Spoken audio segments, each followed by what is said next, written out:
She watched her stepsisters marry lords, until London's most desired duke claimed her. She had not meant to hear the whisper. Indeed, she had positioned herself so carefully along the far wall that she believed she had escaped the worst of the gossip. But Grosvenor Square's grand ballroom was a merciless place, and even a sigh could travel the length of the marble floors. Lady Margaret Harwood, 26 years old and therefore a subject of perennial pity, kept her chin slightly lowered as she listened to the rustle of silk, the clink of champagne glasses, and the fluttering laughter that accompanied her younger stepsister's triumphant waltz with the Viscount of Hatherley. It was the second such marriage in the family in as many seasons, and the room made no effort to hide its satisfaction at witnessing yet another Harwood beauty secure a gilded future. "Poor Margaret," a lady murmured behind her fan, her voice warm with false sympathy. "Always the observer, never the bride." Another voice, sharper, amused, answered, "She is 6 years older than the season's debutantes. At her age, one must learn to value books, not husbands." Margaret's breath caught, though she willed her face to remain perfectly composed. She had mastered that art long ago.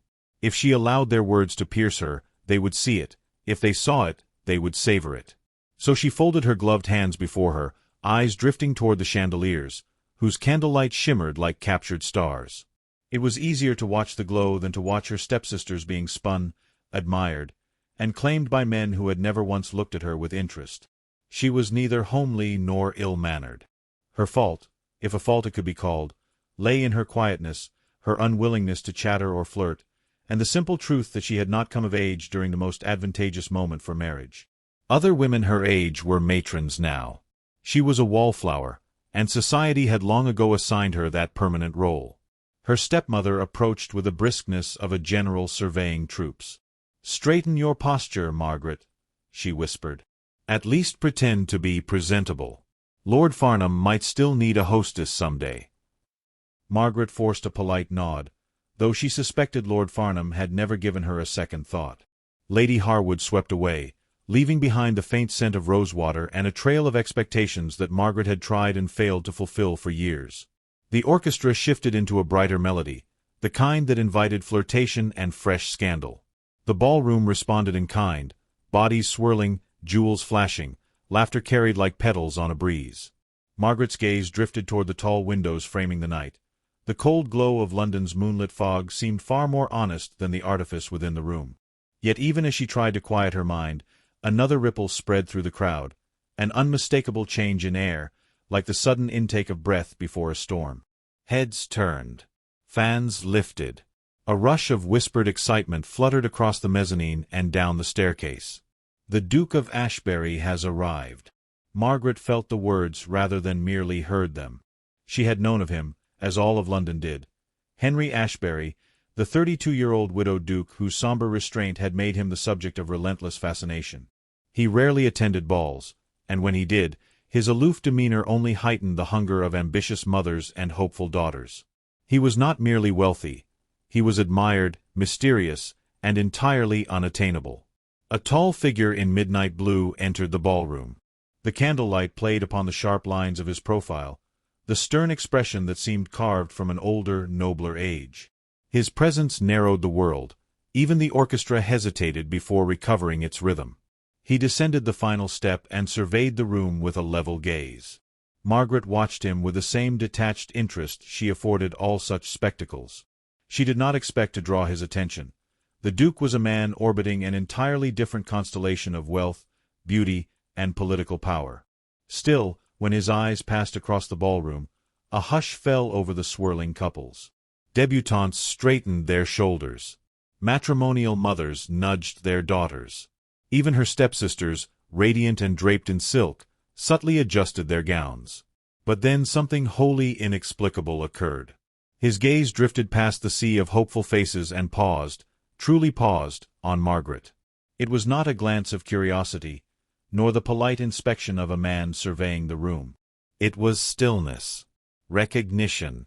His expression did not shift, but the pause itself was enough to stir whispers like wind rustling dry leaves. "Surely not her," someone murmured. Margaret's breath stilled as if someone had placed a hand over her heart.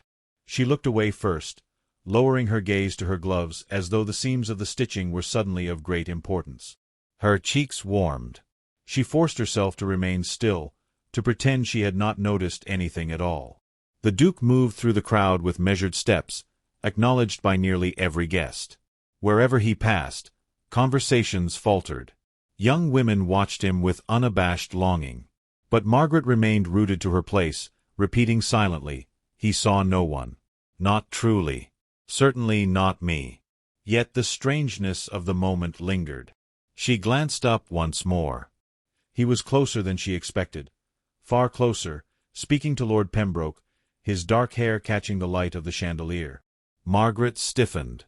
If she stepped deeper into the shadows, perhaps he would forget that curious moment altogether. But before she could shift, a familiar giggle sliced through the air. Her younger stepsister, Lydia, glided toward her in a whirl of pale blue silk. "Did you see how the Duke ignored you?" Lydia whispered gleefully, masking cruelty with sweetness. "He surveyed the room and looked right through you. Though really, Margaret, at your age I suppose it is a blessing to be invisible." Margaret swallowed the sting. "Not everyone seeks attention." "Of course not," Lydia replied with a pitying smile. "But you could at least try to avoid looking so solemn. Men prefer women who appear welcoming." She twirled away before Margaret could answer, leaving behind a faint perfume and a sharper ache. The orchestra swelled. Another dance began. Margaret remained motionless, watching Lydia take a suitor's arm with practiced charm. Across the room, the Duke of Ashbury excused himself from Lord Pembroke and began walking again, his stride steady, deliberate. For one disorienting second, it seemed he moved in her direction. The idea was absurd, and yet... He stopped only a few paces away, speaking softly to a passing dowager. Relief and disappointment tangled within her, and she looked away once more, reminding herself that nothing in her world ever shifted so easily. But then a young footman hurried past, nearly brushing Margaret's shoulder, and she heard a fragment of conversation from two matrons stationed nearby. "They say the Duke intends to choose a bride this season. He cannot delay forever. Duty will force his hand." Margaret felt the words settle upon her like a veil. A duke choosing a bride was news that mattered to everyone, except her. She was not among the women considered eligible. She was merely a shadow lingering at the fringes. She turned to leave the ballroom, craving the cooler air of the corridor, when another whisper reached her. "Not that it concerns Lady Margaret. Her prospects ended long ago." Her steps faltered. She did not turn, did not defend herself. She simply inhaled, exhaled, and resumed walking one slow step at a time, allowing the voices to fade behind her.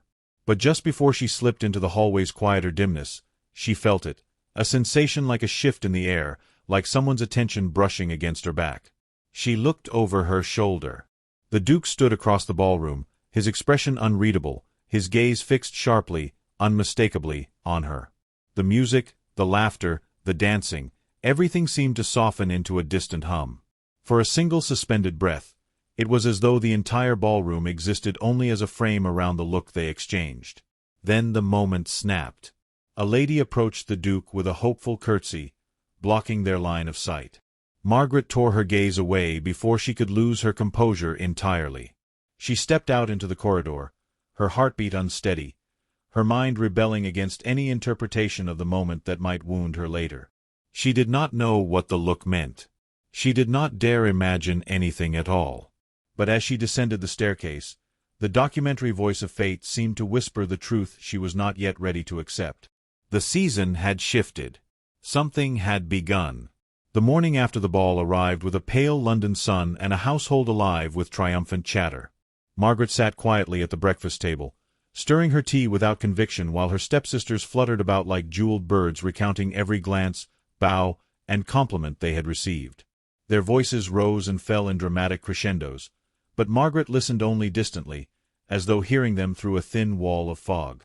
She had barely slept, her mind circling that strange moment in the ballroom, the way the Duke's gaze had paused on her with an intensity that refused to fade even with the dawn. Her stepmother folded the newspaper and cast Margaret a thin smile. "You should accompany your sisters to Madame Violetta's today. New gowns are essential for maintaining appearances. Perhaps with the right colors, You might look less fatigued. Margaret forced a nod, though she knew Madame Violetta's gowns would not buy her the attention her family so desperately wished for her. But silence was easier than argument. She rose to leave the room when a footman entered, carrying a small parcel bound with a crimson ribbon. "For Lady Margaret Harwood," he announced. 3 pairs of eyes shifted to her. Margaret halted, surprised. She rarely received letters, much less parcels. "Open it," her stepmother urged, suspicion sharpening her tone. Margaret unknotted the ribbon carefully. Inside lay a slender volume of poetry, its leather cover soft, its gilt edges gleaming. A folded card fell into her palm. Her heart quickened as she opened it. "For the lady who sees more than she speaks." The breath she drew in was too sharp, too revealing. Her stepsisters crowded closer, their expressions contorting as they recognized the elegant crest embossed upon the card. "The Duke of Ashbury?" Lydia whispered, scandal brightening her eyes. "Why would he send you anything?" Margaret said nothing. She could not have spoken if she tried. She simply closed the book gently, as if afraid it might vanish if mishandled. But the gesture had already ignited something dangerous, her stepmother's wary curiosity. "I trust you did nothing improper to invite such familiarity," Lady Harwood muttered. "No," Margaret replied softly. "Nothing at all."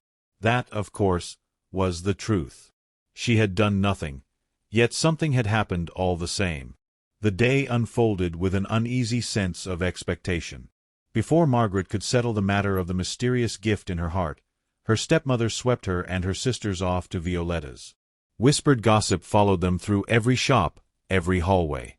The duchesses and dowagers who passed them exchanged pointed glances, as though measuring whether Margaret posed a threat or a curiosity. But the scandal reached its first true crescendo that evening at the Hawthorne musicale. The ballroom was smaller than the previous nights, but the air was thicker with scrutiny. Margaret entered with her usual quiet dignity, hoping her presence might go unnoticed. But that hope dissolved when she saw the Duchess of Waverley whisper to Lady Blackwater, both glancing in her direction with unmistakable interest. "She brought the book," Lydia hissed under her breath. "They can see it in her reticule." Margaret pressed the reticule closer to her side, cheeks warming. She had brought the book because some small, foolish part of her wanted to keep the Duke's words near her, not because she wished to flaunt anything. But her motives were irrelevant. Society saw only symbols. The orchestra began tuning, and Margaret sought refuge near the piano. She looked toward the door at the very moment the Duke of Ashbury arrived. His entrance was quieter tonight, but no less magnetic. His gaze swept the room with practiced composure before settling, inevitably, unbearably, on her. Heat crept up Margaret's neck as he inclined his head slightly. Not a bow, not a greeting, but an unmistakable acknowledgment. Several ladies gasped, their fans fluttering like startled birds. Her stepsister Clara nearly choked on her lemonade. "He is greeting you," Clara whispered furiously. "This is absurd." Margaret had no answer. She could scarcely breathe. When the first set concluded, the Duke crossed the floor with purposeful strides. The room fell silent. He stopped before her, not her sisters, not the glittering debutantes hovering nearby, but her. "Lady Margaret," he said, his voice low, refined, carrying just enough warmth to make her pulse tremble, "would you do me the honor of the next dance?" The world tilted. Margaret had not danced with a man in a full season. Her stepmother's eyes widened with disbelief. Her stepsisters exchanged looks of horror thinly veiled as polite smiles. But Margaret answered with graceful composure. "Yes, Your Grace. I would be honored." The room seemed to inhale at once as his gloved hand guided hers to the floor. The dance was elegant, measured, and painfully beautiful. Her steps felt guided not by choreography but by the rare ease she found in his presence. He asked her thoughts on the poetry book, his tone free of condescension, as though speaking to an equal, and not merely an eligible lady of the ton. "I found your note kind," Margaret admitted softly. "Honesty deserves acknowledgment," he replied. "And your silence last night spoke more than the room's chatter combined." Her chest tightened. Compliment or confession, she could not tell. But she felt seen, truly seen, for the first time in years. When the music ended, the Duke escorted her back to her place with a solemn bow. The ripple of murmurs that followed was like a wave crashing through the hall. Lady Marrow exclaimed too loudly, "He danced with her first? Impossible!" Lady Harwood's mouth pinched into a line of restrained fury. "Margaret," she hissed, "you must not let him ruin your reputation with excessive attention." Margaret shook her head. "He has done nothing improper." "That is precisely what concerns me," her stepmother muttered, eyes narrowing. "This subtlety." But scandal did not wait for permission. Within minutes, speculation swallowed the musicale whole. Some guests observed Margaret with envy, others with suspicion. A few with open hostility. It mattered little. The Duke's attention had marked her. The evening's climax came when a snide remark slipped from the lips of Lady Caroline Worthington, a woman skilled in cruelty. "At her age," Lady Caroline said loudly, ensuring half the room heard, "Lady Margaret should be grateful for any man's notice, even a duke's pity." The words sliced through the hum of conversation. Margaret stiffened, her hands clenching at her sides. She expected to endure the humiliation quietly, as she always had. But Henry, Duke of Ashbury, turned toward Lady Caroline with an expression that could have frozen fire. "Pity, madam," he said, his voice cold as winter stone, "is reserved for those who mistake malice for wit." Gasps erupted. Lady Caroline's face blanched. Margaret felt the floor shift beneath her feet. The Duke continued, "Maturity, intelligence, and grace are qualities I hold in the highest regard. If those intimidate you, that is no fault of Lady Margaret's." The room trembled with tension. Margaret could not speak, her heart pounding with disbelief, relief, and something dangerously close to hope. He turned to her. "If you require fresh air, my lady, I would be pleased to escort you to the terrace." The offer was gentle, not possessive, respectful, not presumptuous. Yes," she whispered. They stepped into the night, snow beginning to fall in delicate flakes. Silence stretched between them, not awkward but profound. "You need not defend me," Margaret said at last. "Yet I will," he replied simply. "For you deserve better than how you are seen." The words struck her like warmth in midwinter. Before she could answer, a figure appeared at the doorway, her stepmother, her expression a storm brewing. "Margaret," Lady Harwood said tightly, "a letter has arrived for you. From Ravensshire." Margaret felt the blood drain from her face. A letter from the Duke. In the middle of an event?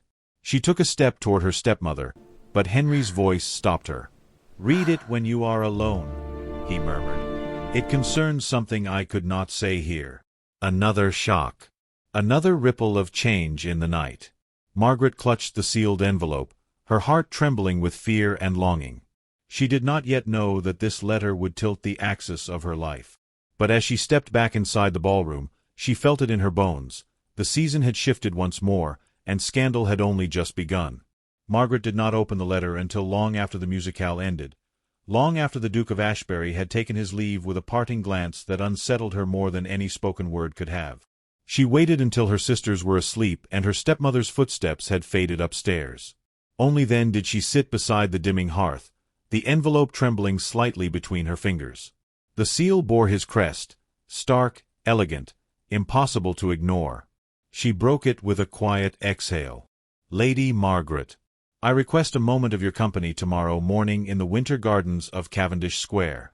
It is my wish to speak plainly, and in a place where the noise of society cannot intrude." Plainly. The word lingered in her mind long after she folded the letter. What could a duke possibly need to say plainly to a woman whom society barely acknowledged? Hope and fear warred in her chest, old insecurities clashing against the quiet certainty that he would not summon her without reason. When dawn broke, she rose before the household stirred. She dressed simply, choosing a wool pelisse of deep green that warmed her complexion despite the pale winter morning. As the carriage rattled along the frost-tipped streets, she tried to calm the frantic pulse in her throat. She had survived humiliation, whispers, and pity. She could surely survive a single conversation. The gardens at Cavendish Square were nearly deserted, their bare branches dusted with white. The fountain at the center had frozen into sculpted stillness, and the morning air carried a gentle hush. She spotted him instantly. Henry stood beside a wrought iron bench, hands clasped behind his back, his dark coat stark against the winter light. When he turned toward her, her breath tightened, not from fear, but from the unguarded softness in his expression. "Lady Margaret," he greeted, bowing his head. "Thank you for coming." "Your letter gave me little room to refuse," she replied, a small tremor beneath her calm tone. He offered his arm. "Walk with me." She accepted, though her gloved hand barely rested against him. They strolled along the narrow path, the crunch of frost beneath their steps the only sound for several moments. It was he who spoke first. "I am aware that my attention has caused you discomfort," he said quietly. "Society does not welcome unexpected deviations from its expectations." Margaret's lips parted in surprise. "Discomfort is not the word I would choose." He glanced at her then, truly seeking her meaning, and she felt heat rise to her cheeks. "I am only bewildered," she admitted. "A man of your rank has countless options placed before him. Yet you have shown interest in someone whom society does not consider relevant." His brow furrowed slightly. "Relevance is not a virtue I admire." She looked away, blinking against the brightness of snow. "Then what is it that has drawn you?" "I fear I cannot see it myself." He stopped walking. Slowly, deliberately, he turned to face her. The winter light caught the edge of his profile, illuminating the gravity that lived in his eyes. "What I see in you," he said, "is the one thing society fails to recognize because it cannot be paraded before a crowd. You possess sincerity, Margaret.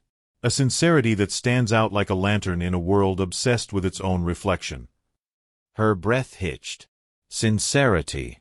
It was not a word men used to court women. It was a word for truth, for something earned and rarely valued. She swallowed. "You flatter me." "No," he said with quiet force. "I speak plainly, as I promised." They resumed walking, though more slowly, the space between them filled now with an unspoken awareness. He continued, his tone softer. "Since my wife's passing, I have endured years of polite conversation, strategic smiles, and thinly veiled ambition.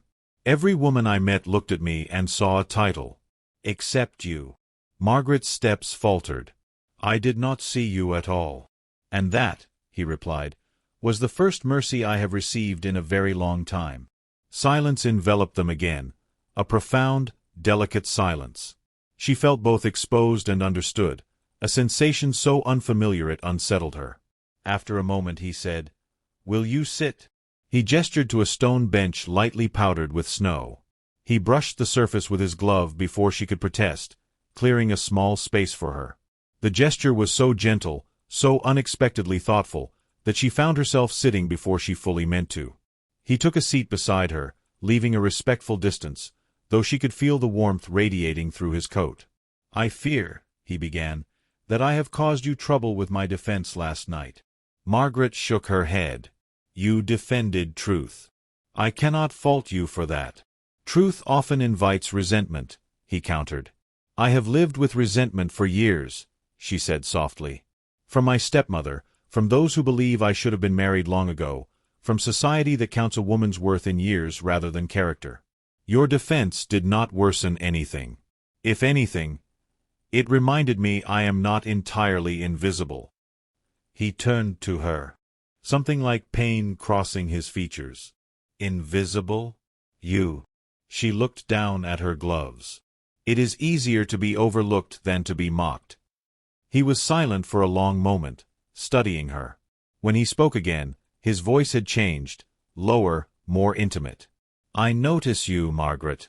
Not because society ignores you, but because you move through its cruelty with grace instead of bitterness. Do you know how rare that is?" She blinked hard, fighting the tightening in her throat. She could not remember the last time anyone had spoken to her with such earnest respect. But then a shadow crossed his expression. Fear, perhaps, or conflict.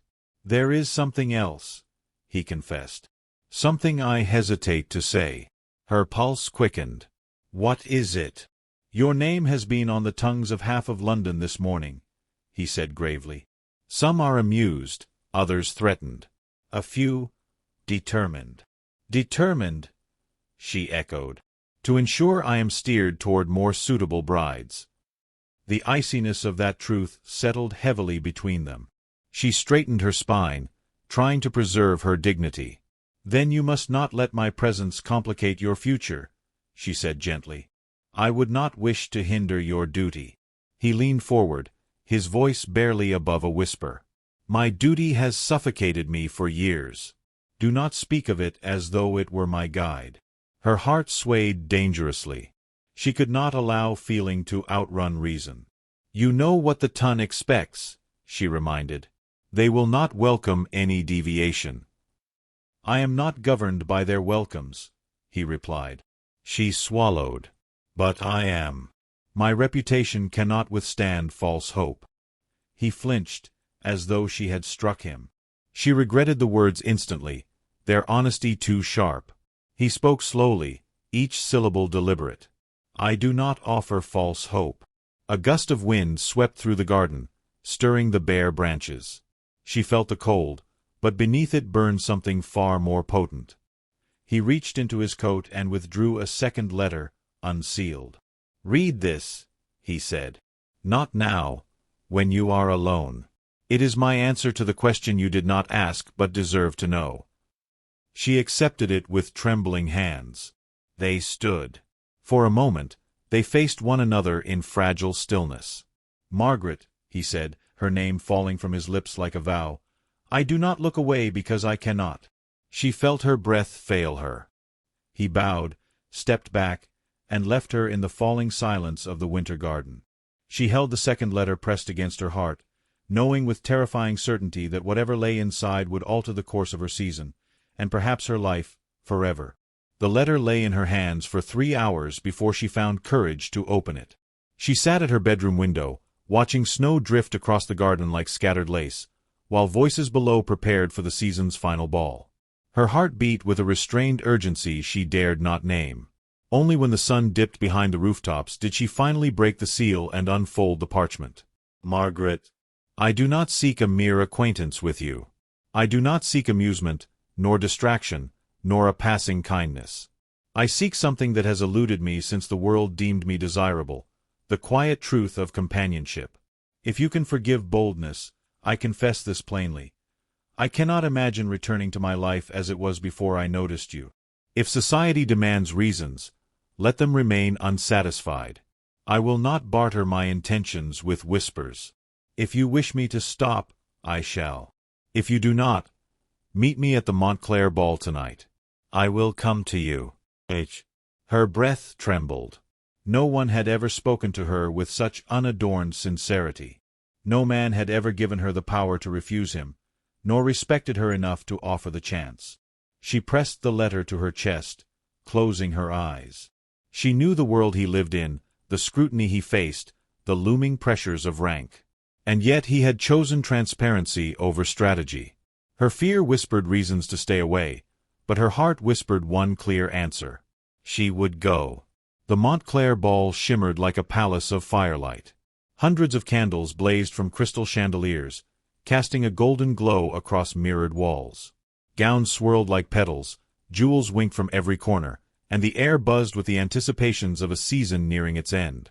Margaret entered quietly, as she always did, though tonight she felt the weight of every heartbeat in the room. Her stepmother nearly dropped her fan upon seeing her. "Margaret, have you lost your senses? This ball is crawling with aristocrats who expect you to remain invisible after all that nonsense with the Duke." Margaret answered softly, "I have not come to please society." Clara huffed. Lydia rolled her eyes. But Margaret moved past them without further explanation. She walked to her familiar place along the wall, the one where she had stood at countless balls, unnoticed and unneeded. Tonight, however, she felt neither shame nor resignation. Only waiting. But the waiting stretched unbearably. Minutes passed. Conversations swelled and softened. Orchestras changed melodies. Still, there was no sign of him. A tightness formed in her chest. Had she misunderstood? Had he changed his mind? The doubt stung far deeper than she wished to admit. Lady Caroline Worthington glided past with a triumphant smirk. "Did you truly imagine the Duke would arrive for you?" Margaret blinked back the sting, refusing to let the barb linger. Yet her heart faltered. Then the doors opened. A ripple of astonishment swept through the ballroom, a wave of whispers rushing like wind through wheat. The Duke of Ashbury entered with a solemn grace that commanded the room instantly. His black formal attire contrasted sharply with the warm light, and his expression held a certainty that seemed carved from stone. His gaze traveled over the glittering masses only briefly before settling, firmly, undeniably, on Margaret. The room froze. He crossed the floor with measured, unwavering steps. Every eye followed him. Mothers stiffened. Debutantes paled. Even the orchestra faltered for a breath. Lydia's jaw dropped. Clara swayed. Lady Harwood pressed her gloved fingers to her lips in disbelief. Margaret felt the world narrow to a corridor of gold and soundless anticipation. She stepped away from the wall, though she did not remember choosing to. Her feet moved as if guided by something far older, far deeper than custom. He stopped before her. Never in her life had a man of such power bowed to her. Not a polite nod, not a subtle inclination, but a true bow, one born of respect rather than obligation. "Lady Margaret," he said, his voice low but carrying easily across the stunned ballroom, "you came." Her throat tightened. "You asked." A softness flickered in his eyes. "Then allow me to finish what I began." Gasps fluttered like startled birds. He took her hand, gently, reverently, as though her consent weighed more than all the expectations pressing upon him, and lowered his voice to a private register. "I have no interest in navigating a marriage of convenience," he murmured. "I will not barter affection for advantage. I seek a partner, not a pawn. And in you, Margaret, I have found the only person whose presence has eased the loneliness I have carried for years." She felt tears prick her eyes. This could not be happening. Yet here he was, unflinching, offering his truth in a room full of wolves. "Henry," she whispered, before catching herself. At the sound of his name on her lips, he inhaled sharply, as though her voice had struck him with exquisite force. He lifted his chin and spoke clearly, openly, for all to hear. "You have been overlooked long enough by those too blind to see your worth. If you will have me, I would ask for the honor of your hand. Not because of duty, nor lineage, nor expectation." He paused, his voice softening into something raw and startlingly human. "But because my heart has chosen you." A stunned silence fell across the room, followed by a swell of murmurs that shook the hall. Lydia's face contorted with envy. Clara clutched at her gown as though fainting might save her pride. Lady Harwood blinked rapidly, recognition and disbelief warring in her expression. Margaret felt her breath quiver. She had imagined many endings to the season: obscurity, ridicule, resignation. Never this. Never a duke kneeling before her heart rather than her status. "This is madness," she whispered, searching his eyes for any trace of hesitation. He smiled, small, solemn, and utterly sure. "Then let us be mad together." Her heart broke open. "Yes," she breathed. The words seemed to echo against the crystal chandeliers, brighter than the music, louder than the gasps. The Duke exhaled slowly, relief softening his entire posture. He lifted her hand to his lips, brushing it with a touch so gentle it felt like a vow. The orchestra, recovering its composure, began a new melody, soft, romantic, almost reverent. He guided her into the center of the ballroom, where the crowd parted instinctively. Their first dance as an acknowledged couple was not performed for spectacle. It was quiet, steady, intimate, filled with stolen glances and unsaid promises. Margaret felt the world shift beneath her feet. She was no longer the wallflower in the shadows. She was the woman a duke had chosen before all of London, not for her youth, nor her beauty, nor her social leverage, but for her heart. As the dance ended, he leaned close enough that only she could hear him. "This," he whispered, "is only the beginning." And Margaret, for the first time in years, believed him.